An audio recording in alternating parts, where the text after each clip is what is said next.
Deutschlands Regierung ist schlimmer als Erdogans Türkei. Ein Kommentar. Die vermeintliche freie Meinungsäußerung ist nicht nur ein Problem der Türkei. Ich erinnere nur daran, wie viele Menschen wegen ihrer Meinung zu Israel verhaftet wurden. Dabei spreche ich nicht von Hetze oder Beleidigungen, sondern lediglich von Kritik an der Regierung. Ich kenne persönlich einige, die die volle Härte unseres Rechtsstaates erleben durften und noch immer erleben. Der große Unterschied ist, dass viele in der Türkei zumindest erkennen und es als gelenkte Demokratie bezeichnen. Es ist eine Demokratie, aber eben gelenkt. Viele Deutsche hingegen halten weiterhin an der Illusion einer unbeschränkten Demokratie fest. Ich habe Angst, meine Meinung zu bestimmten Themen zu äußern, die der deutschen Regierung nicht passen. Das ist ebenso eine gelenkte Demokratie, die von der Polizei durchgesetzt wird. Viele meiner Freunde und auch meine Familie planen bereits, Deutschland zu verlassen. Deutschland wirtschaftet sich selbst herunter. Facharbeiter, Steuerzahler und Unternehmen verlassen das Land, während Wirtschaftsflüchtlinge ohne Sprachkenntnisse hinzukommen. Zudem provoziert Deutschland ständig Länder, mit denen man sich besser nicht anlegen sollte. Offensichtlich. Deutschland folgt blind den Anweisungen der USA. Deutschland agiert wie ein Hund, der aufs Wort hört, während Trump, der wahrscheinlich wiedergewählt wird, nichts von der NATO hält. Was sagt uns das?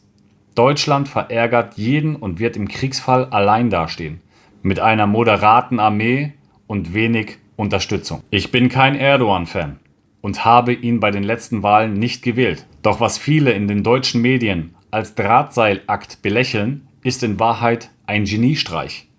Erdogan hat gute Beziehungen zur NATO und deren Feinden. Die Türkei ist NATO-Mitglied, pflegt aber auch einen Dialog mit der Shanghai Cooperation Organization und strebt eine BRICS-Mitgliedschaft an. Dazu kommt eine nicht unbedeutende Armee und eine strategisch hervorragende Lage. Im Kriegsfall kann Erdogan abwarten, wer gewinnt, und sich kurzfristig auf deren Seite schlagen, weil er mit allen Parteien gut steht. Was manche als hinterlistig bezeichnen, nennt man auch sein Volk schützen. Was hat der Ukraine-Krieg gebracht? Die Preise sind explodiert, während die Türkei den Handel mit Russland maximiert und davon profitiert hat, gleichzeitig aber Waffen an die Ukraine liefert. Das nennt man Diplomatie, profitieren von beiden Seiten und versucht zu vermitteln, auch wenn es wegen der USA und Großbritannien scheiterte.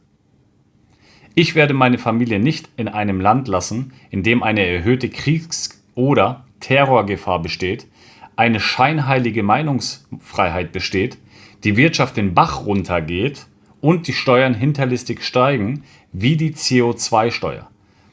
Am schlimmsten jedoch ist die Mentalität. Immer mit dem Finger auf andere zeigen und nach Doppelstandards zu messen. Vom steigenden Rechtsdruck, weshalb ich mein Insta- und Kanal gelöscht habe, will ich nicht mal anfangen. Wenn man seine Meinung äußert, ist die Reaktion direkt: Geh doch in dein Land. Und Deutschland wieder so schön reden, als wären wir im Himmel und alles andere ist doch nicht mal den Dreck unter den Füßen wert.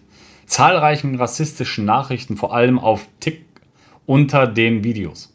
Ein paar Häuser weiter hat ein Italiener einen Mast mit einer Italienflagge, stört und juckt keinen. Was würde passieren, wenn ich das gleiche mit einer Türkei-Flagge machen würde? Jeder weiß, sie lügen sich selber nur was vor, aber denkt es euch selbst.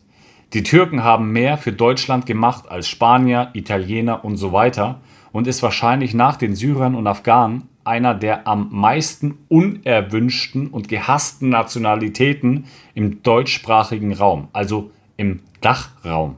Meine Vorfahren haben unter den erbärmlichsten Bedingungen in Deutschland gearbeitet, als das Land noch nichts war. Heute sollen wir uns verpissen. Lest Günter Wallraffs Buch. Dann werdet ihr sehen, wie Gastarbeiter behandelt wurden. Während der WM 2022 in Katar regte sich jeder über die Bedingungen auf, unter denen die Stadien gebaut wurden. Hier in Deutschland war es nicht anders mit den Gastarbeitern und heute sind wir unerwünscht. Von der Corona-Zeit, in der ich wie ein Tier behandelt wurde, weil ich mich nicht impfen lassen wollte, rede ich gar nicht erst. Ich konnte nicht zur Geburt meiner Tochter auch nicht mit zum Frauenarzt und war an nichts beteiligt.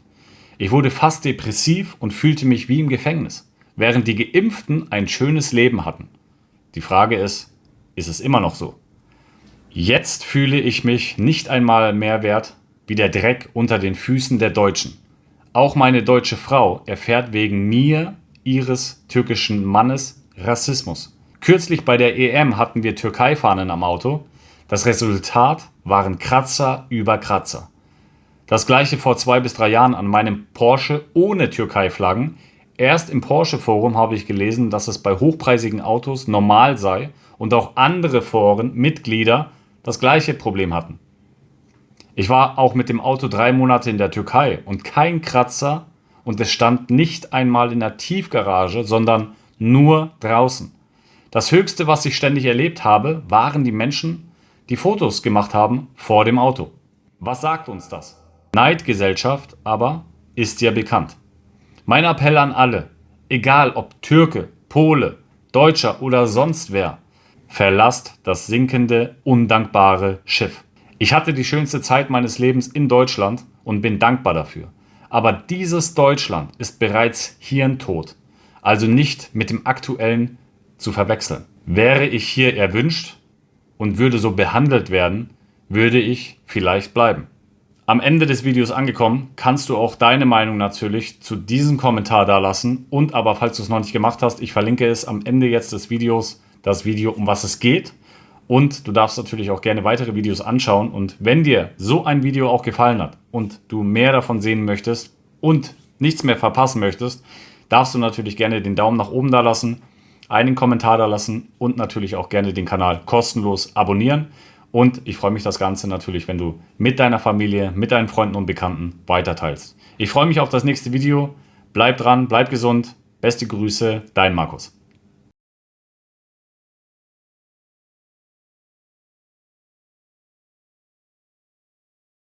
Warum Menschen auch die Türkei verlassen und warum selbst ich auch Gedanken habe, die Türkei eventuell auf lange Sicht zu verlassen, da das Auswanderungsland wieder verlässt. So wie ihr es mitbekommen habt, ganz klar in Paraguay, das hat uns nicht zugesagt. Nach 5 Monaten haben wir das Land dann wieder verlassen, obwohl wir davon felsenfest überzeugt waren, obwohl wir so fest geglaubt haben, dass Paraguay für uns die richtige Entscheidung ist, aufgrund von deiner eigenen Erfahrung. Und bereise vielleicht erstmal das Land, bevor du alles Sachen in Deutschland packst und in dieses Land reist. Ganz, ganz wichtiger Tipp, um transparent zu sein, um dir unsere Erfahrung einfach zu zeigen. Und warum ich auch Gedanken habe, eventuell das Land zu verlassen, ist nicht, weil die Türkei nicht stimmig ist vom Gefühl her, sondern weil